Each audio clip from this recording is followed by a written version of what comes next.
The Netherlands is known as a cyclist's paradise.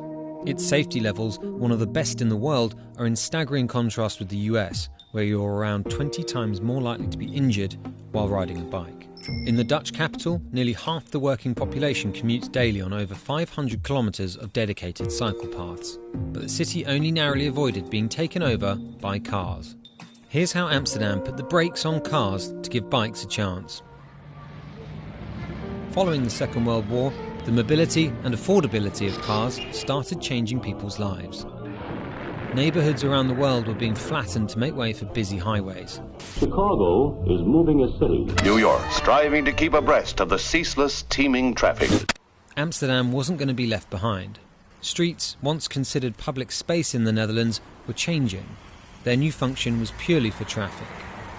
The number of bikes in Amsterdam plummeted. Between 1960 and 1970, the number of cars in the country quadrupled, jamming the traditionally narrow streets.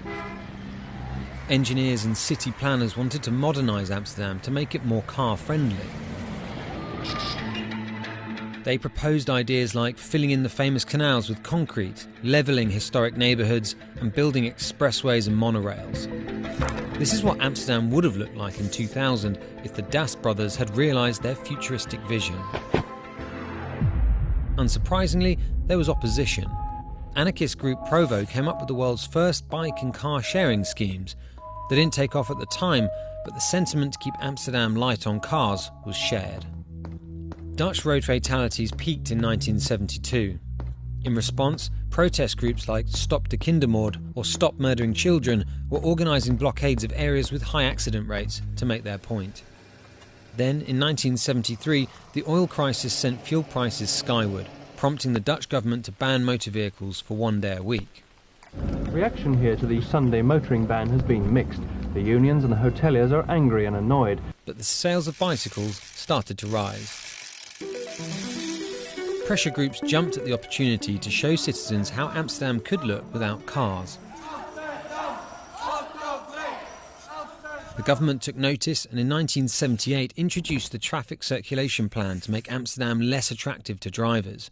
It called for the closure of certain streets to traffic, reduction in car parking spaces, and gave priority to cyclists and pedestrians. Amsterdam started embracing Voornef, or living streets, a concept that was already successful in reducing traffic casualties outside of the capital. The specially designed zones are landscaped to slow drivers down. Without sidewalks, drivers share the space with cyclists and pedestrians and have to move at walking pace.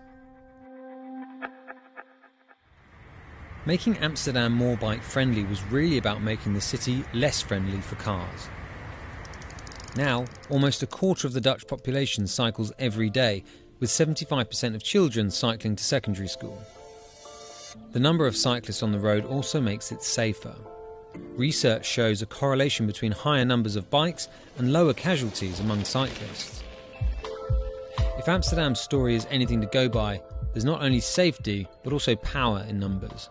Just as important as cycling lanes and car controls is getting people on bikes in the first place.